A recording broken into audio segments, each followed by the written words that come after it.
Time now for sports on 104.7 The Cave.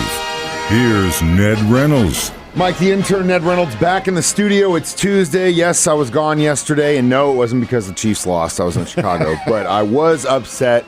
I actually was staying in the Lakeview area. You familiar with that area of Chicago? I'm telling you right now, fellas and ladies, if you go to Chicago, don't mess with downtown. Don't mess with South Side or West or wherever you want. Stay in Lakeview. It's the best place in Chicago. Everything's there. You don't have to leave it. Regardless of what team you follow, yes, Wrigley's there, but it's still a really cool place to be. Being down there with a bunch of kids on Halloween weekend was insane. But point of the story is made friends with the owners of a bar called Matilda that's in that neighborhood. Sunday, walked in there. They put the entire game on. There was nobody else in there. It was dead. Watched the first half. I was like, all right, to the airport. And so we left, got there just in time to see the last part of the fourth quarter. And yeah, just not a good. I just don't know how you go from the week before having one of the most complete team wins that you possibly can have at all levels of football, then go across to Denver and literally do the complete opposite.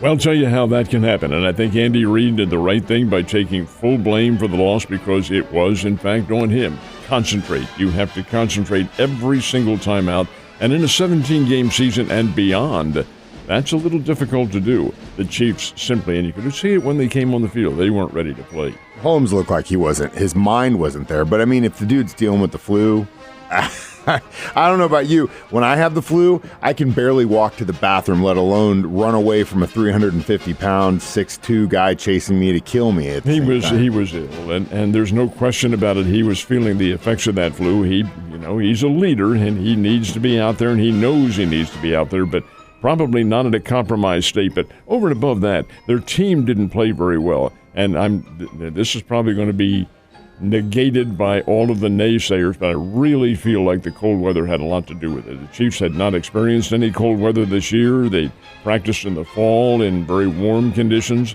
Most of their games, if not all, early in the season are in ideal conditions, and then they're hit with something that's around 20 or 21 degrees. Fortunately for the Chiefs, there was no snow, but it didn't make any difference. You saw guys dropping punts. You saw receivers dropping the ball. On the hits, you saw fumbles. And that happens when you're just simply not accustomed to what the cold situation brings. Denver is. Denver has practiced in that. I think that made a big difference. But over and above all of that, Andy Reid said it best. In this league, with the players you have, you can't make 1 inch a mistake of 1 inch because the other team's going to take a mile. That's how good those players are, and we've talked about that before. These are pros. You've got to play well every time out. Furthermore, I think the Chiefs may have been looking ahead to Germany. Oh, hell yeah, they are, because this year is the Germany game is going to be our Bengals-Bills game that we've had in years previous, I think. And it's going to be an interesting test when the Chiefs play Sunday morning in Germany. Let's talk about that.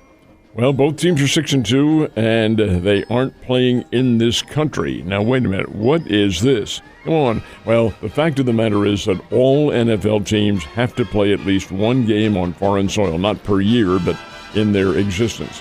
Now, the Chiefs chose Germany for a number of reasons, most of which are on the economic nature. I think the Hunt family has a lot of business dealings in Germany. So Kansas City chose that venue for this game in Europe.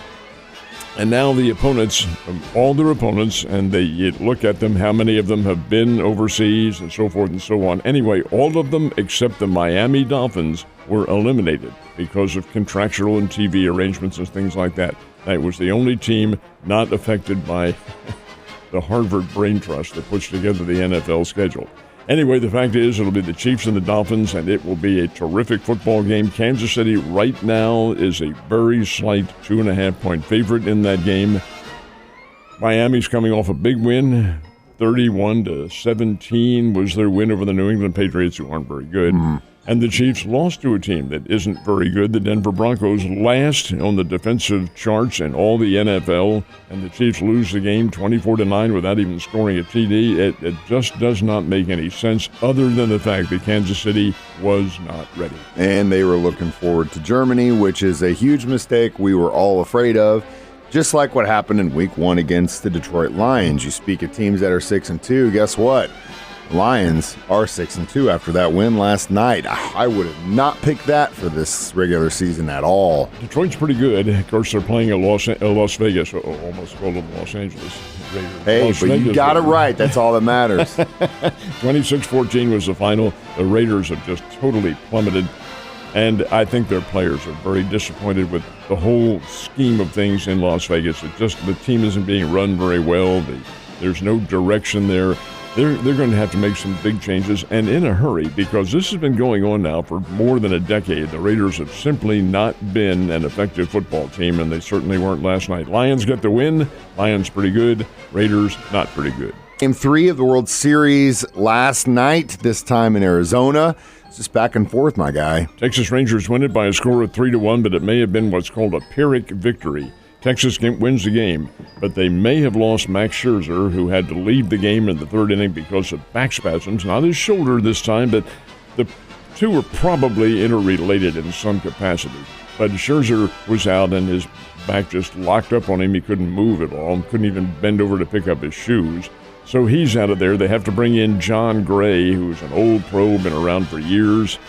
31, 32 years old. Came over from the Colorado Rockies for Boku bucks, as you might expect. He's a starter. Came out of the bullpen and pitched very well.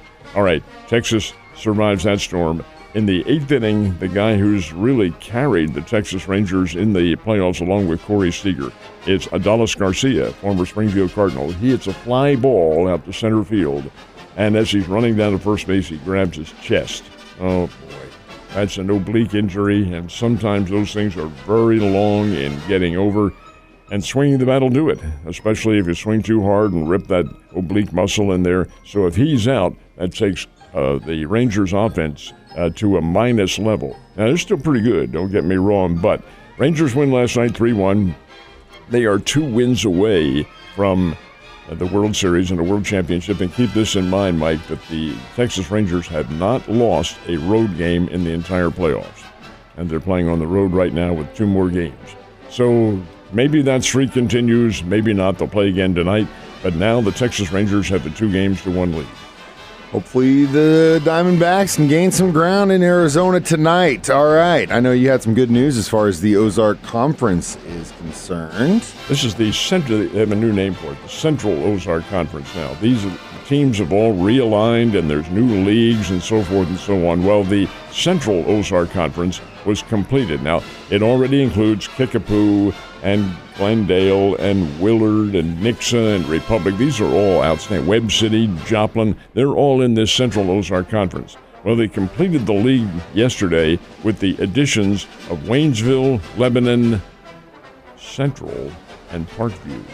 Now, Central and Parkview folks have had real trouble competing in football. So the COC said, all right, we're going to take those 2 schools except for football, and they will play independent. Well, that puts the pressure of making your own schedule on both Parkview and Central, so they'll have to come up with their own football schedules.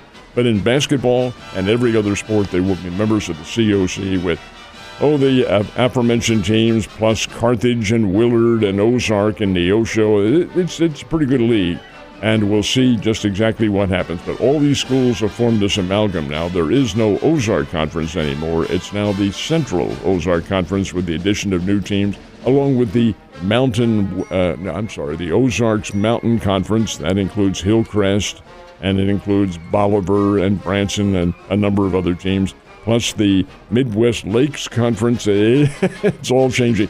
Keep in mind, it does not change their class.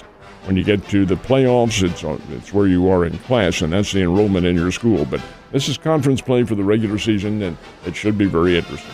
All right, normally when a team is playing away, for example, when the Chiefs were playing the Broncos in Denver this past weekend, they fly out the day before, usually earlier in the day, kind of get settled, get ready.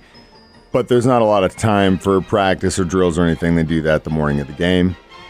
What's the deal with Germany? Miami Dolphins are there today. Wow, already? They are when going do the to Chiefs go there. go? Chiefs are going to go Thursday, late Thursday, and arrive on Friday. Now, I think it's an 8-hour difference, 7 or 8 hours. I'm not sure which. So the time differential is really not all that great, but it could be a disruption if you're not accustomed to it.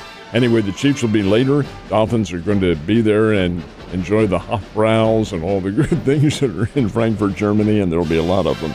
But it'll be, nonetheless, they'll be ready for the football game. Tyreek Hill will be ready to rock and roll against his old team. We'll see what happens. And we'll be down at Coyote Sports Cafe for a big old Bloody Mary bar, giving away all kinds of stuff from Fast Break Sports, and your last chance to qualify to win our flyaway to Las Vegas with Circa. This is an 8:30 game. What time are you opening up? We'll be there probably around 7:30, 8 o'clock, right after I get done talking to you. Ned Talk. Yeah, what happens to Ned Talk? You this and me, is buddy. in the morning. Come only guys willing and able to get up that early, and we'll see what happens then. Ned, you have a great day. I'll see you tomorrow.